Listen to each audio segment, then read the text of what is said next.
Nós estamos estudando a lição vista de Gênesis. Foi assim que tudo começou. Hoje nós vamos estudar a lição 6. Abra sua Bíblia em Gênesis capítulo 17. Gênesis capítulo 17. Vamos ler do verso 1. Vamos ler até o verso 9, depois a gente comenta um pouquinho mais para frente aqui. Gênesis 17, verso de 1 a 9. Quando atingiu Abrão a idade de 99 anos, apareceu-lhe o Senhor e disse-lhe: Eu sou o Deus Todo-Poderoso, anda na minha presença e sê perfeito. Farei uma aliança entre mim e ti, te multiplicarei extraordinariamente.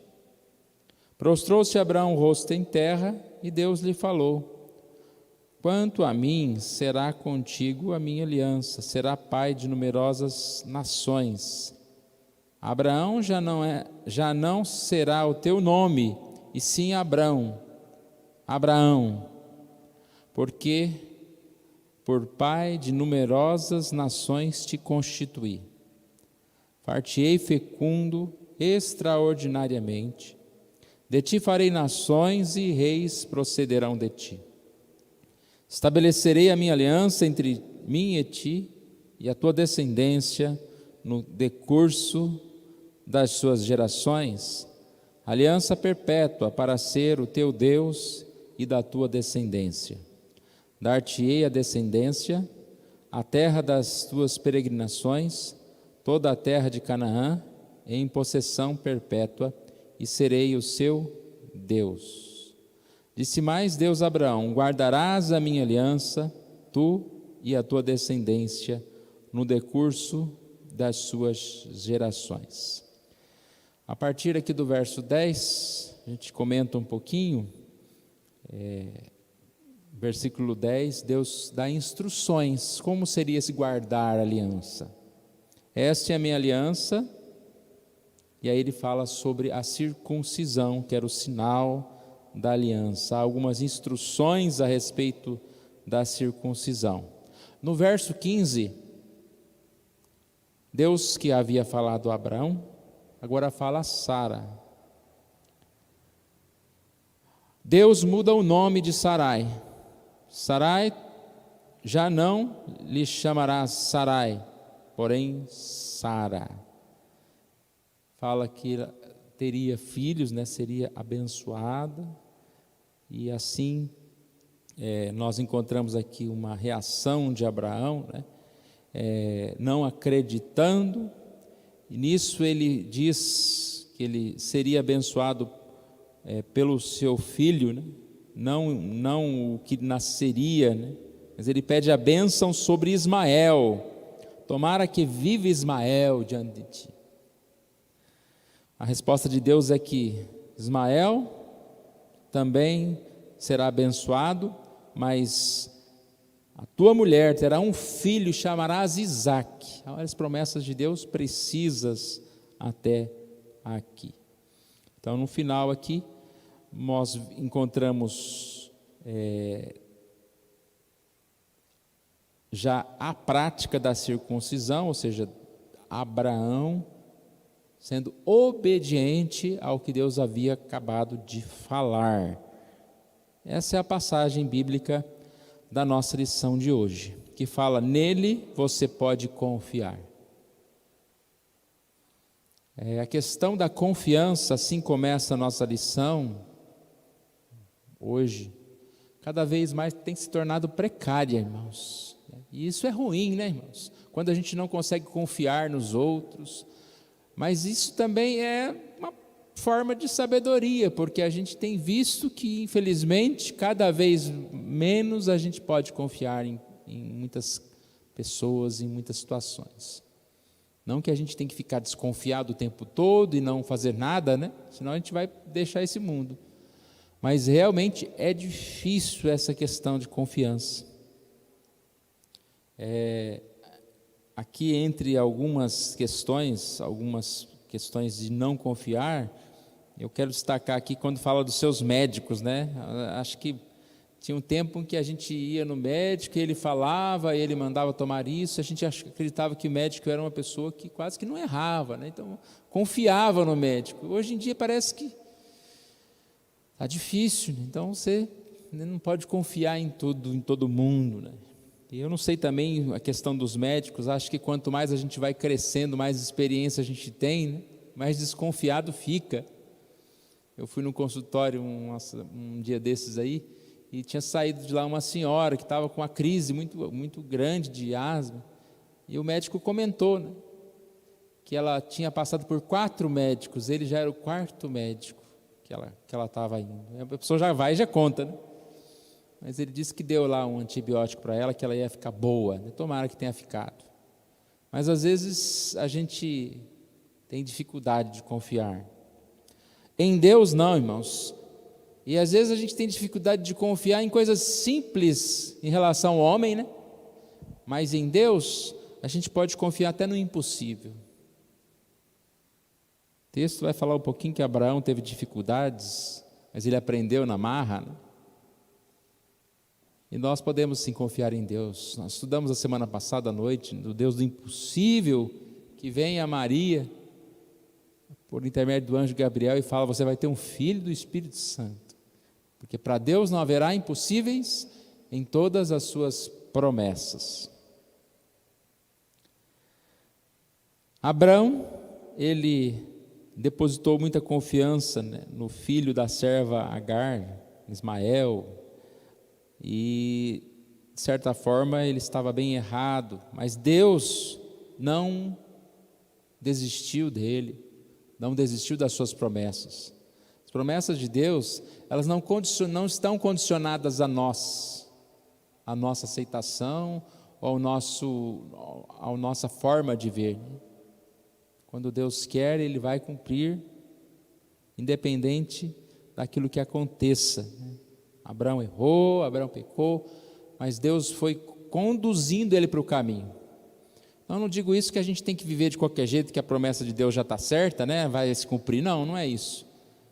Mas que apesar de alguns momentos que nós fraquejamos, Deus vai cumprir as suas promessas. Nós temos que estar atento, e essa lição vai deixar claro também essa questão, já no ponto 1, é que as promessas de Deus, elas vêm junto com obrigações, com coisas que nós precisamos fazer.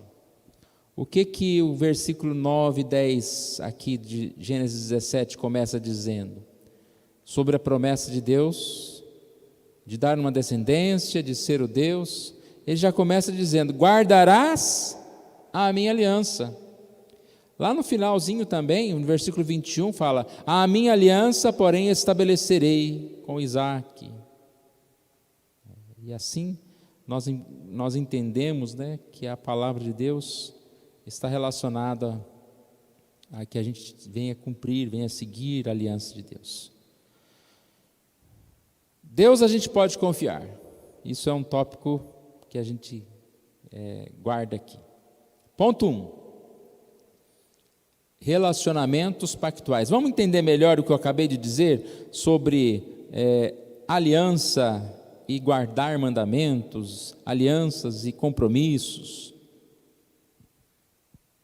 A aliança citada aqui na Bíblia, ela está baseada numa aliança que já existia entre reis, entre reinos, e aqui diz muito bem para a gente, né, nos ensina, que a aliança era um relacionamento baseado na entrega de controle.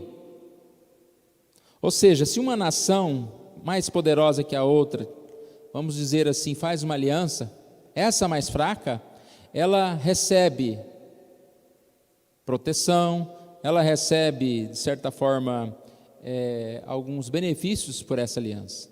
Ela está fraca, ela precisa da aliança. Sem aquela aliança, aquele reino não prossegue. Mas, ao mesmo tempo, é exigido obediência, lealdade. Há um contrato entre esses dois reinos. E então diz aqui, esse vizinho tinha que escolher: ou aceita a aliança e recebe os benefícios, ou recusa a aliança e tem a perspectiva de a própria aniquilação. O reino poderia deixar de existir.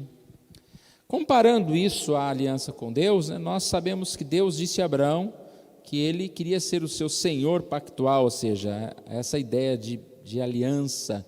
Eu vou te abençoar, aliança comigo, eu vou te abençoar. E aí, aqui no finalzinho desse tópico diz: quando o rei vem e se oferece para estabelecer uma aliança com você, só duas opções existem, duas escolhas: aceitar o relacionamento pactual em seus termos e reconhecer os seus benefícios, ou recusá-lo e encarar as consequências. E nós percebemos então que a ideia, de prioridade, de respeito, nos pontos que prosseguem, nós vamos entender aqui que não é uma aliança que a gente pode cumprir, sozinhos. Nós dependemos de Deus até mesmo para cumprir aquilo que Deus vai nos ensinar, vai dar como condição. Mas esse tópico quer dizer que a graça não é uma graça assim barata, não é uma graça que nós recebemos e nada fazemos, como muitas pessoas hoje em dia têm vivido. Eu sou de Deus, eu tenho a fé, mas Deus age do jeito que eu penso. Deus não é exigente.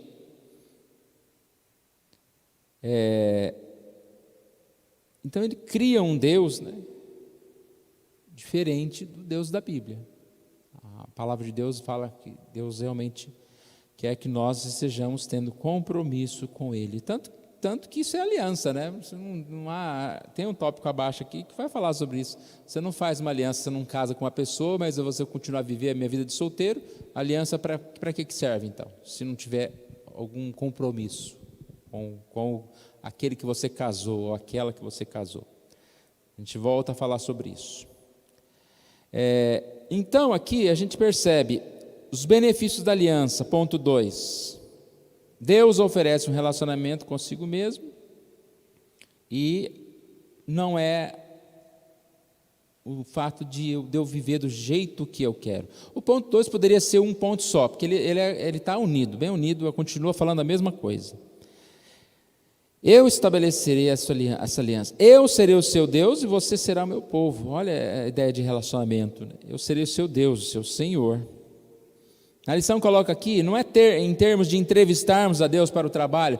Quando você quer entrevistar alguém para te servir, você vai impor as condições. Então Deus não é um empregado nosso que fala: não, Deus, olha, eu vou ser assim, eu vou ter uma relação com o Senhor, mas o Senhor vai fazer isso, como se fosse barganhas com Deus.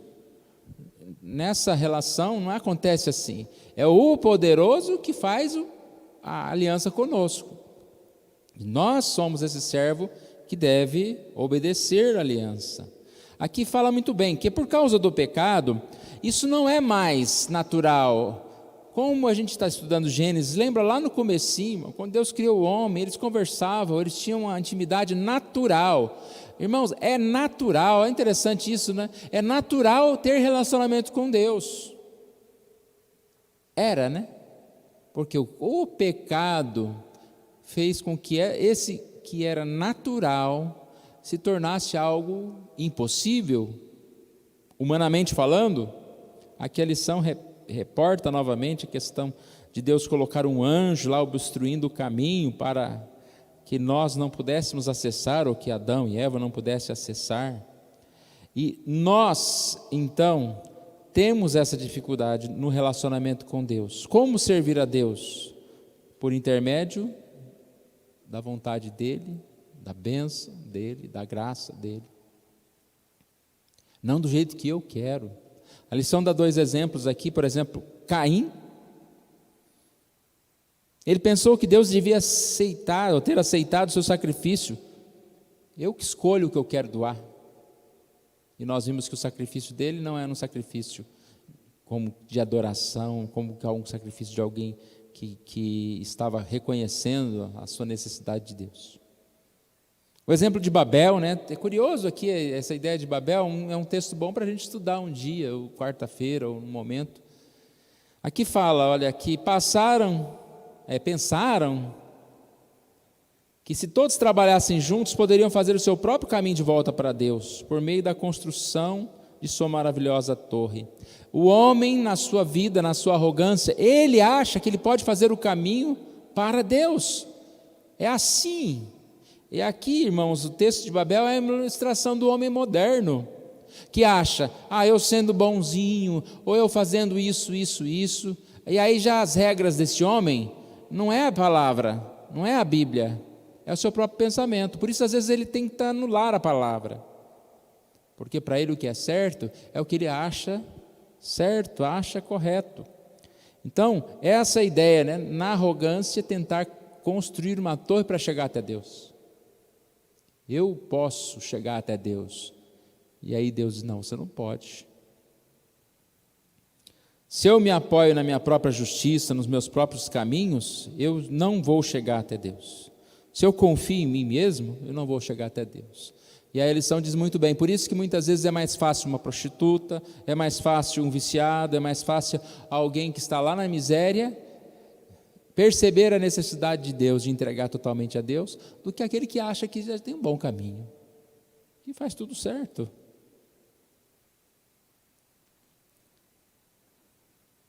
Não é bem assim, né, irmãos? Nós sabemos que nós devemos chegar até Deus nessa consciência de que nada temos a oferecer a Deus. Nada temos a oferecer a Deus. Que nós recebemos de Deus a graça de Deus, e por isso nós devemos viver nos caminhos do Senhor. Aqui cita o texto de 1 Coríntios 27, 29, mostrando, né, que não é bem assim como o mundo pensa, que aqueles que são grandes, talvez até hoje homenageados como grandes homens de Deus, ou como grandes homens da sociedade, mesmo uma sociedade sem Deus, esses podem estar perdidos, enquanto que aqueles fracos, pecadores, como diz o texto de 1 Coríntios, Deus escolheu as coisas loucas do mundo para envergonhar, os sábios escolheu as coisas fracas do mundo para envergonhar as fortes, a fim de que ninguém se vanglorie na presença de Deus. Essa é a lição que Abraão teve que aprender com seus erros. Ao longo de 13 anos, entre o fim de Gênesis 16 e o início de Gênesis 17, ele teve muito tempo para refletir sobre o seu próprio fracasso. Por isso, estava bem preparado para reconhecer e apreciar a graciosidade com a qual Deus veio até ele. Apesar de tudo, o grande rei apareceu mais uma vez ao homem que o tinha entristecido e confirmou a sua aliança com ele. As promessas de Deus não são destruídas pelo erro humano, pois o Senhor é gracioso.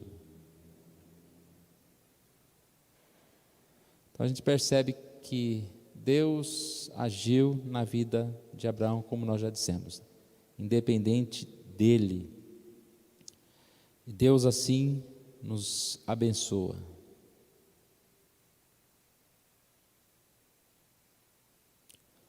Finalzinho aqui desse tópico 2, diz: ele oferece a si mesmo e você não pode ter um relacionamento com ele sem que isso mude a sua vida.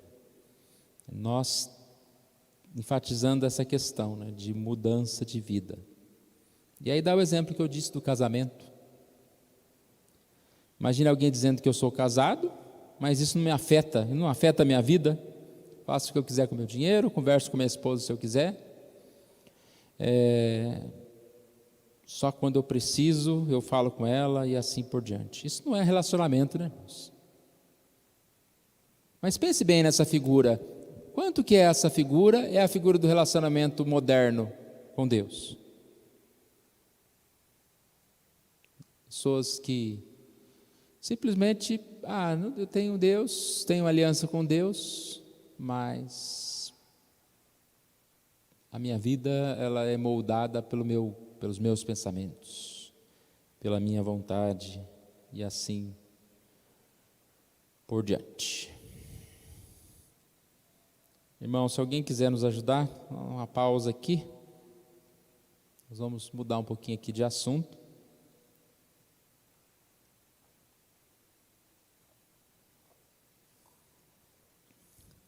Fique à vontade. Quanto à obediência, que a lição fala muito sobre isso, é o rei mais poderoso que vai fazer aliança com o menor, já foi dito. Deus, o Supremo, faz aliança com o menor, e há uma condição para essa aliança. E eu fiquei vendo a lição, que o Abrão aqui é bem a figura lá do Adão. O Adão foi criado e Deus fez aliança com Adão. Depois Deus renova essa aliança com Abraão, e a lição vem dizendo que em Abraão seriam abençoadas todas as pessoas. Mas todas quem? Todas as que obedecessem. E aí vem parar onde o senhor está parado, ficou agora. Porque, eu também sou filho de Deus. De que forma? Que relevância tem essa confiança sua em ser filho de Deus? Não, eu não vou na igreja porque eu não entendo o que o pastor fala. Eu não leio a Bíblia porque eu não entendo.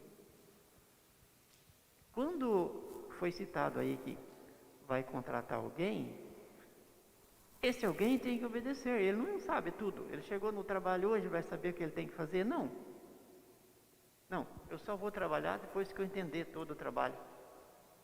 Se Deus preparar um dia, eu vou para a igreja quando eu entender. Espera aí. É muito complicado. Se eu for esperar entender todo o propósito, plano de Deus para a minha vida, quando que eu vou fazer parte disso? Nunca, porque Ele não vai me dar essa chance de saber tudo sobre o seu propósito. Não, é isso que a lição está falando. Quando Deus chamou Abraão saiu, Deus falou para ele: vai aonde? Uma terra que eu te mostrarei. Em outras palavras, Abraão sabia onde que era isso? Não, Deus foi guiando os passos dele.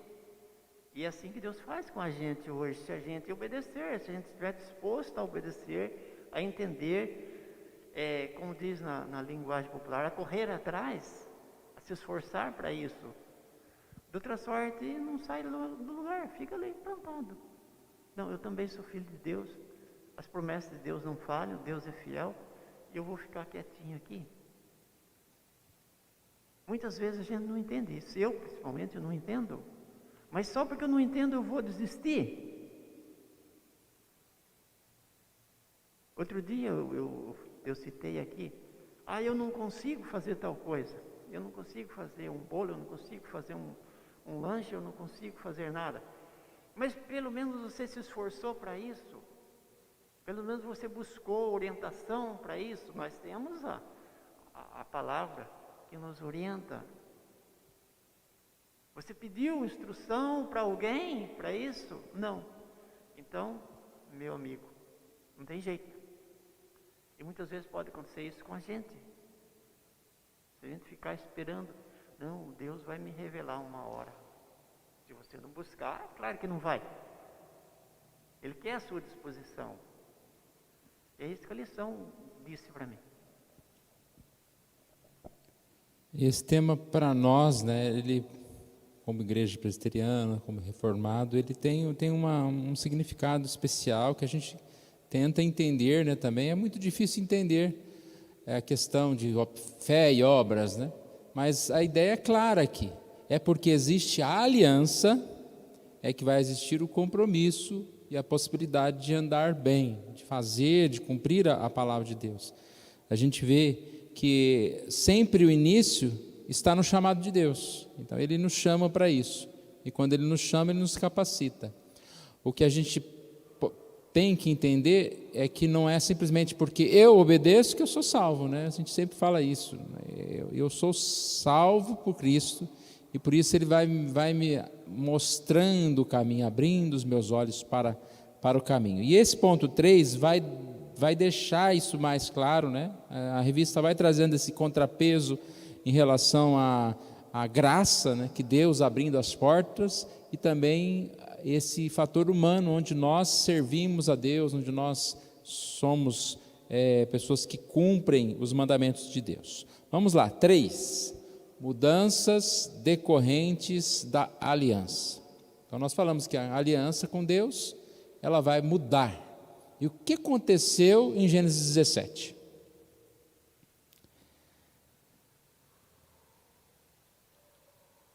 Vamos ver aqui, Abrão e Sarai. Primeiro, Deus mudou os seus nomes. É interessante que a lição nos traz, né, uma frase que eu pelo menos não tinha pensado nela, que diz aqui que essa questão de mudar o nome, todas as vezes, ou toda vez que os seus nomes eram pronunciados, Abraão e Sara seriam lembrados de que não pertenciam a si mesmos, mas a Deus. E eu fiquei lembrando em relação a algumas pessoas que têm apelido. Toda vez que você fala aquele nome, o apelido dele, você está lembrando uma característica, principalmente quando é um apelido de alguém que tem uma profissão, né? O Zé Dentista. Zé não ficou muito condizente com dentista, mas o João Barbeiro. Ou seja, toda vez que o nome, ou digamos assim, o apelido é citado, se lembra de uma qualidade. Quando você fala, o pastor Herbert, todas as vezes que fala pastor, eu estou lembrando o quê? De um chamado, de um ministério que eu tenho. Então, é mais ou menos essa ligação que a gente pode ter aqui, nesse mudar os nomes. A aliança no mundo antigo, quando era feita, era comum um rei dar um novo nome ao rei menor. Então, havia essa mudança do rei. A gente pode também fazer a comparação com empresas, você já viu isso, né? A empresa tal, se juntou com a tal e criou a marca tal. Quando você ouve, né, não vou citar nome de empresa aqui, mas acho que os irmãos conhecem, você cita aquele nome, a tal marca, quem está lá é tal e tal e tal, né? Ou marca de carro, ou de cerveja, ou de qualquer coisa. Quando grandes empresas se juntam, elas criam uma marca, um outro nome. E aí a gente percebe que aquele nome, toda vez, ele significa, ele lembra a aliança, ele lembra quem eles são a partir desse momento, né? Então esse aqui é a questão 1 aqui. Primeiro, Deus mudou os seus nomes. Depois, circuncisão. Abraão seria circuncidado e circuncidaria seu filho, seus filhos. E lá diz que até os seus escravos, né, todo mundo que estava lá na casa. Sobre isso, a lição fala, este não era um tipo de religião somente de domingo, ou que ocupa um momento específico. Por que ele está querendo comparar com isso? Porque a circuncisão seria uma marca que ficaria sempre, né, com aquela pessoa. Ocupa não apenas uma hora, uma semana, mas é algo que ficaria para sempre. Aqui, a frase de baixo. Era uma fé que penetrava até as áreas mais pessoais da vida de Abraão e de um modo muito doloroso. E aquilo lá, então, ficaria marcado, né? Era uma marca, era também uma forma de lembrar da aliança, é o lembrete da aliança. Nós sabemos que hoje nós temos o batismo que nos lembra, e mais os pontos abaixo aqui vão falar sobre o batismo. Então, ponto primeiro aqui a gente falou sobre mudar os nomes, depois sobre a circuncisão, e na sequência aqui, se você está em um relacionamento pactual com Deus, então nenhuma área de sua vida pode deixar de ser influenciada. E aí ele entra na questão do debate da moralidade, porque isso muda. tem que mudar. O que é moralidade? O que é ética? Qual é a nossa moralidade? Qual é a nossa ética? Nós não podemos ser e ter a ética do mundo, muito menos essa moralidade do mundo. Então a lição vai mostrar aqui, por exemplo, sobre o que nós ensinamos aos nossos filhos. É a moralidade do mundo ou é a moralidade da Bíblia? É da Bíblia, né? Porque qual que é a moralidade do mundo? O mundo fala que, por exemplo, não devemos matar uns aos outros. Tem gente que mata, mas acredito que até quem mata está meio sabendo que estava errado no que estava fazendo. Depois ele fala, concordamos, né, e até as escolas falam sobre o perigo das drogas. Você pega até um drogado, ele vai falar que, de certa forma, ele sabe que aquilo lá está prejudicando a vida dele. Se ele pudesse abandonar, acredito que ele abandonaria a maior parte deles. Agora, quando entra em outros assuntos, como, por exemplo, a questão da sexualidade, né? Pessoas casadas do mesmo sexo, ou a questão de casos extraconjugais, aí a gente ouve aquela frase, não é da sua conta, cada um faz o que quer.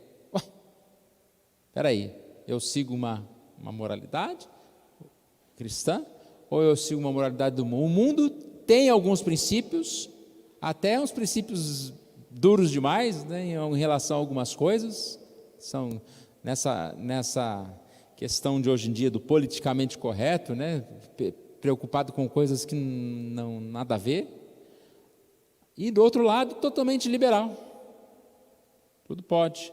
E aqui ele vai continuar dizendo, né, isso não é da sua conta. Por exemplo, questão de negócios. Já pensou se eu chego para um irmão e falo, você está errado nesse negócio aqui, porque você está vendendo um produto que é falso, você está errado nisso aqui, você é empresário, você devia pagar todos os impostos, você não paga. O que esse empresário vai falar para mim? Da minha vida eu cuido eu. Né? No mundo dos negócios, o senhor não conhece o mundo dos negócios.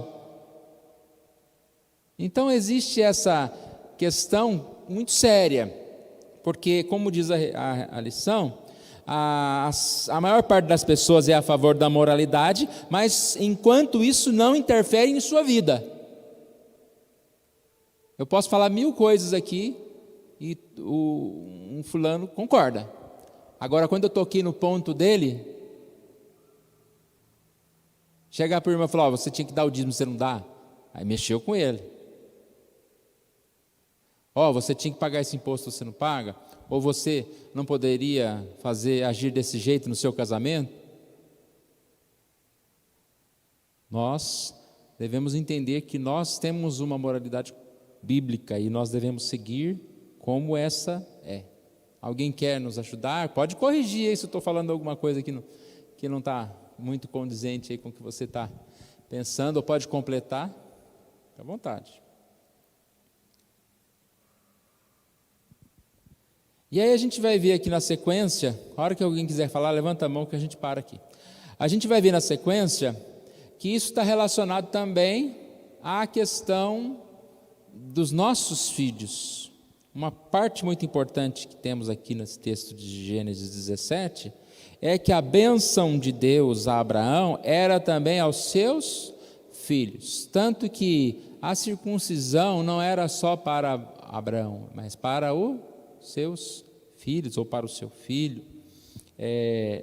E aí ele vai falar, a lição vai falar o seguinte, na moralidade atual aí do mundo, o seu filho escolhe o que ele vai ser, a ponto do filho poder escolher se ele vai ser homem, se ele vai ser mulher, ou se ele vai ser religioso, budista, espírita. Nós nunca podemos pensar assim, né, irmãos? Como um casal cristão, quando nós temos nosso filho, nós sabemos que nós devemos criar os nossos filhos já como parte da aliança, como cristãos. Nunca vamos lá, deixa ele, quando ele crescer, ele vai fazer a sua profissão de fé, vai fazer o seu batismo, vai escolher a sua igreja. Se ele não quiser ir na igreja também, é ele que... Que isso, né? Não podemos pensar desta forma. A mensagem da Bíblia é que não somos livres para escolher nossos próprios deuses, como escolhemos a nossa marca favorita de sabão em pó. A questão não é encontrar a religião que funciona para você, a questão é de entregar-se ao Deus da aliança ou sofrer as consequências. Não existe caminhos, né, irmãos? Deixa que meu filho escolha o caminho dele. Não, existe um único caminho. E eu vou guiar o meu filho, ensinar a criança, cuidar desse meu filho, para que ele cresça nesse caminho. Quando Deus escolheu Abraão, não escolheu apenas ele, escolheu também seus filhos. Abraão deveria circuncidar seus filhos, como nós já falamos. Eles precisavam saber que não eram livres para escolher seus próprios deuses.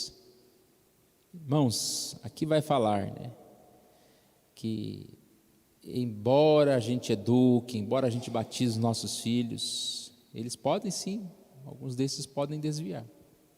Mas nós nunca podemos dizer que ele foi livre para escolher. Não, a gente guiou por um caminho.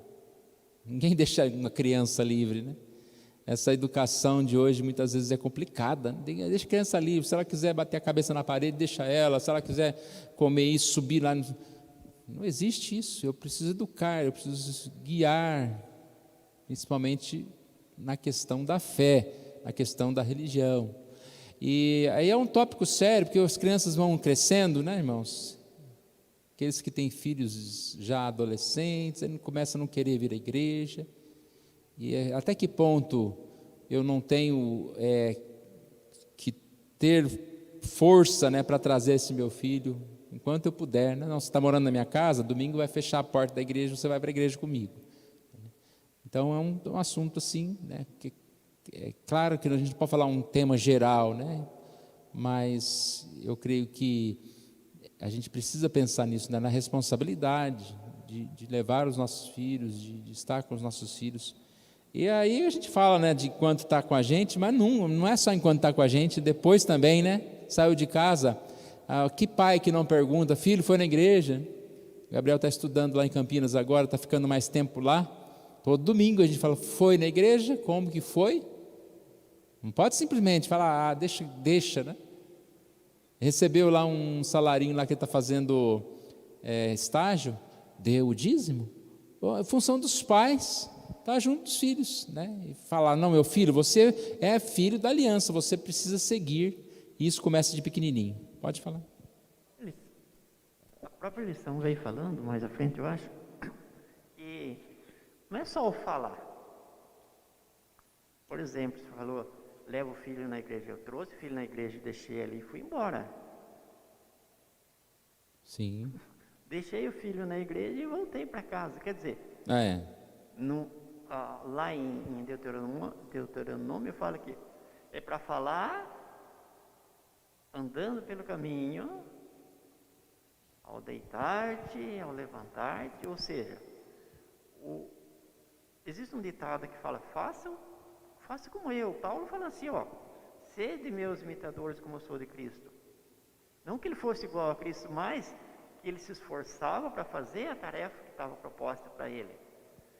Então, esse cuidado também é importante, porque sempre o filho faz o que o pai faz. Pega uma criança de 7, 8 anos e começa a perguntar. Ele, eu quero ser igual ao meu pai. Meu pai é meu herói, porque ele faz isso, e faz isso, e faz aquilo, e faz bem feito. Ninguém faz igual a ele. A partir do momento que o pai não vai na igreja, meu filho, como que ele quer que o filho vá? Infelizmente acontece isso. Às vezes as pessoas reclamam, não, meu filho ia na igreja porque eu levava, agora ele não vai mais. Mas eu levava e não ficava. Eu estou criando meu filho para não ir na igreja. Se o pai vai lá e fica na igreja, faz o papel dele de instruir o filho, e depois o filho deixou de ir, fiz a minha parte direito, mas de outra forma não. E assim é quando se faz o trabalho de Deus mal feito. Estou falando uma coisa, mas estou fazendo outra. Ou seja, estou falando que deve ser feito assim, assim, assado, mas eu mesmo não faço. Aquilo que você falou dos negócios, do comportamento das pessoas. E isso o mundo vê de maneira muito clara. Tem como cobrar de alguém aquilo que eu não estou disposto a fazer? Não. Esse tema é bem complexo, né? A lição vai mostrar essa questão que o Bédio está falando. É mais abaixo mesmo, um pouquinho. Mas existem pais, a gente que está na igreja há bastante tempo, né? Você vê uma pessoa, muitas vezes, chega ao ponto de fazer a profissão de fé só porque está grávida e vai ter um filho, e aí quer batizar o filho. Aí depois batiza o filho, fez a profissão de fé, nunca mais você vê a pessoa na igreja. Ela queria batizar o filho na igreja. O que adianta isso? Não adianta nada, né? E como foi dito, eu levo meu filho na igreja, mas não fico. Outra coisa também ruim, eu levo meu filho na igreja, vou com ele na igreja, mas durante a semana em casa, a igreja não muda nada a minha vida. Então tem muitas crianças revoltadas e falam, para com isso, lê essa Bíblia aí. Olha como que é a nossa casa, olha como que é isso. Chega a adolescência confrontando os pais. O que adianta você ler a Bíblia e não viver essa Bíblia, né? Agora, uma coisa que a lição acrescenta aqui é um passo além disso que nós estamos falando. Agora eu vou pular lá para o ponto 5, depois a gente volta. Lá no ponto 5, quase no final do ponto 5, quando diz, talvez você diga, bem, estou tentando fazer tudo certo, eu levo a igreja, eu leio a Bíblia com ele, eu mostro para ele o exemplo da vida cristã. E às vezes a pessoa fala com isso como se fosse, isso bastasse. E aqui o que a lição completa é dizendo o seguinte, somente Deus pode dar ao seu filho um novo coração. Então, independente de tudo, né? Nós dependemos totalmente de Deus, a gente entrega o nosso filho a Deus. É aquela história, você tenta fazer o melhor possível a sua parte, mas fala ao Senhor, cuida, que o Senhor tenha essa aliança, que essa aliança que começou lá com meu avô, seja com quem foi e hoje está comigo, que siga no meu filho, nos filhos dos meus filhos, assim, etc. Pode falar, Venâncio, quer? A lição, ela fala interessante em quem a gente pode confiar. E dá como exemplo Abraão. Abraão, Deus mandou ele sair da terra dele, ele imediatamente obedeceu, mas ele teve uma obediência desorganizada, porque ele imaginou que é assim, né? Como se fosse um Deus desorganizado. Porque quando Deus falou, sai da tua terra e da tua parentela, Ló falou, tio, vou com o senhor. Tudo bem. Uma desorganização, é como se fosse uma festa de qualquer jeito. Vamos. Agora mandou sair, vamos. Quem sabe até se outro falasse que ele também levava. E aí a gente viu as consequências já da desobediência. Ele próprio não confiou em Deus, porque quando Deus falou, sai você, ele levou mais alguém que ele não podia levar. Ele não confiou em Deus. E aí ele vai errando. Ele mente. Né? Por quê? Porque não confiou no Deus que chamou ele. Agora, sabe, pastor, o que me deixa feliz é que Deus não abandonou Abraão, mesmo ele não confiando. Isso me deixa feliz porque, apesar dos meus erros, Deus não me abandona. Ele insiste comigo. E eu acredito que cada um de nós que aqui estamos, nesta manhã, devemos entender isso, que fomos chamados também, que a gente obedece e desobedece, trupica aqui, cai ali, levanta, mas Deus está sempre fiel conosco. Ele não nos abandona como não abandonou Abraão. O que o senhor disse agora se a gente podia concluir já a nossa lição, né? É bem um resumo dessa lição. Eu falei um pouco sobre isso no início, mas exatamente o que a lição vai mostrar para nós, sobre esse amor de Deus, sobre esse cuidado de Deus. A gente está chegando aqui já no final do tempo, tem bastante coisinha aqui, eu vou passar mais rápido, né? Então aqui nós estamos no ponto 4, a escolha da religião. Ficou bem claro aqui, dizendo que nós devemos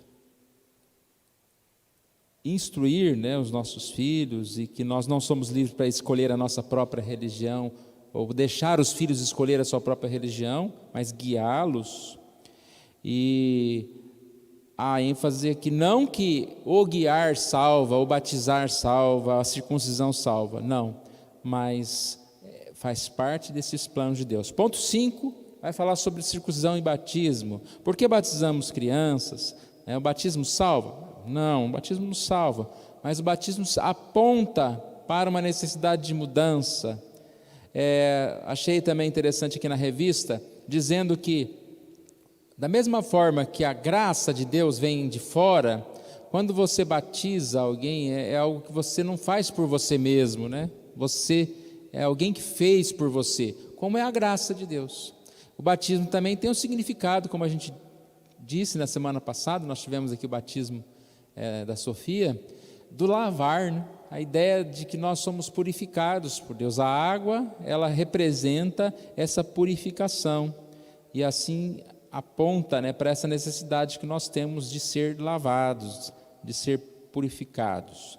Então o batismo, ele tem esse momento aqui importante, que nós precisamos sim fazer pelos nossos filhos, né? E entregamos assim os nossos filhos a Deus. E aqui aparece, né, essa lembrança de que não basta eu batizar, eu levar meus filhos na igreja, ler a palavra de Deus com eles, mas nós totalmente somos dependentes da aliança, da graça de Deus, né? Dessa graça que nós recebemos de Deus. Estamos reconhecendo para nós mesmos e para nossos filhos que não podemos salvá-los, mas também que Deus pode e salvará. Então, mais do que o batismo ser para a salvação, o batismo é uma entrega de fé. Eu digo que Deus pode salvar meu filho. Deus, eu entrego assim nas promessas de Deus, né, para que Ele conclua, para que Ele no momento certo esteja concluindo a sua obra.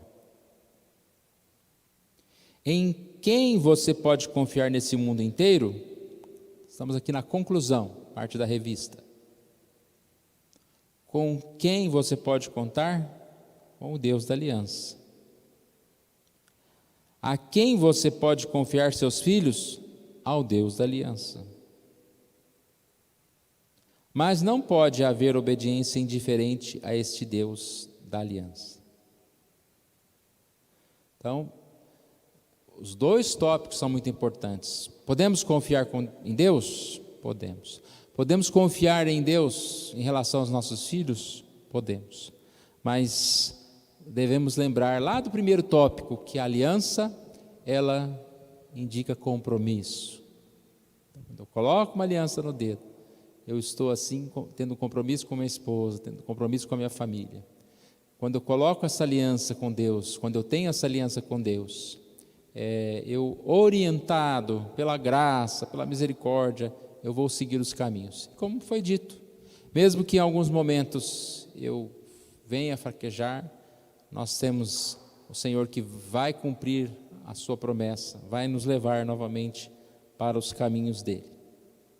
São esses os termos da aliança. Sua única escolha é aceitar os termos, entregar-se a Deus e receber as bênçãos que Ele oferece, ou enfrentar as consequências. Não há outro caminho, né? Mas, a gente vê o mundo perdido, porque o mundo acha que tem muitos caminhos, muitas formas de chegar a Deus. É um grande engano. Só há um caminho, a palavra Jesus. Só há um caminho, né? O caminho da obediência. a necessidade da comunhão com os irmãos, nós participarmos da ceia, de nós sermos batizados. É o caminho que Deus tem para nós.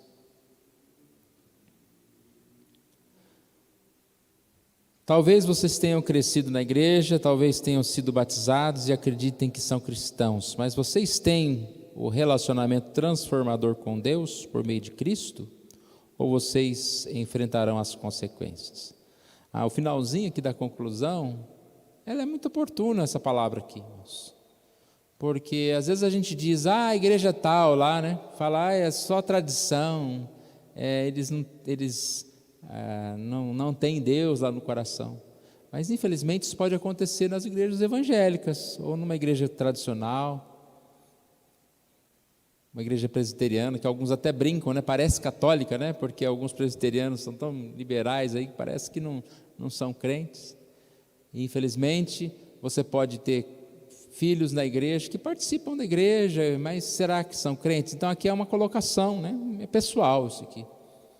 É que nós devemos fazer essa análise. Você realmente teve esse compromisso com Jesus, conhece a Jesus? Ou você simplesmente faz parte de uma tradição? Meu pai era presbiteriano, minha mãe era presbiteriana, ou meu pai era da denominação evangélica, eu vou da igreja. E a gente vê muita gente saindo da igreja e fala, ele se desconverteu, né? Ou ele... Não, é que ele nunca foi convertido. Pessoas que, de repente, em algum momento da vida, abandonam o evangelho. Então, não há esse caminho. Não há como, né? Aplicação. Com o entendimento bíblico de Deus, com o entendimento bíblico de Deus, como iniciar Parece que está escrito errado aqui. Leia aí para mim, Obed, a aplicação. É que eu estou no computador aqui. Como o entendimento bíblico de Deus, como iniciador e cumpridor da aliança, contraria as opiniões populares de Deus em nossa sociedade? Deus mostrou ser o dono da vida de Abraão ao mudar seu nome e exigir a circuncisão. Como ele mostra ser o dono de sua vida? O meu texto aqui mudou com o para como, por isso que estava difícil. Então, com esse entendimento bíblico, com o iniciar e cumpridor da aliança, contraria as opiniões populares de Deus em nossa cidade. Lembra que nós falamos bastante esse tópico? Enquanto certos pontos a sociedade diz que podemos mexer, em outros pontos, não, isso aí cada um tem a sua ideia. Então, sim, a ideia bíblica, a palavra de Deus vai interferir diretamente em como eu identifico o que é certo e o que é errado. E eu não posso admitir que o errado é certo só porque a sociedade diz que eu não devo me opinar, né? Eu não posso interferir na vida das pessoas. Se a pessoa quer, vamos chutar uma coisa aqui, se a pessoa quer dizer que roubar não é pecado, ela pode roubar, mas eu não vou nunca chegar e ter que ser obrigado a dizer, olha, não, roubar é certo. Nunca, eu sigo a Bíblia. Então, eu devo continuar declarando o que é certo e o que é errado segundo a Bíblia e não como a sociedade. Deus mostrou ser o dono da vida de Abraão ao mudar o seu nome e exigir a circuncisão. Como ele mostra ser o dono de sua vida? Aí é a questão das mudanças, né? O que Deus tem feito nas nossas vidas para que nós realmente sejamos diferentes. É certo que ter um compromisso com Deus, conhecer a Deus, vai mudar meu jeito. Tem que mudar o meu jeito de ser. É uma coisa que existe hoje, muitas vezes, pessoas que querem simplesmente ser cristãos, até pregadores ou líderes, ou dirigir louvor, mas viver aí no mundo.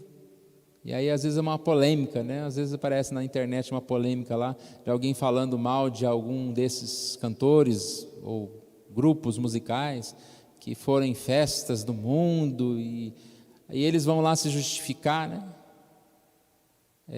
Aí que é o grande problema.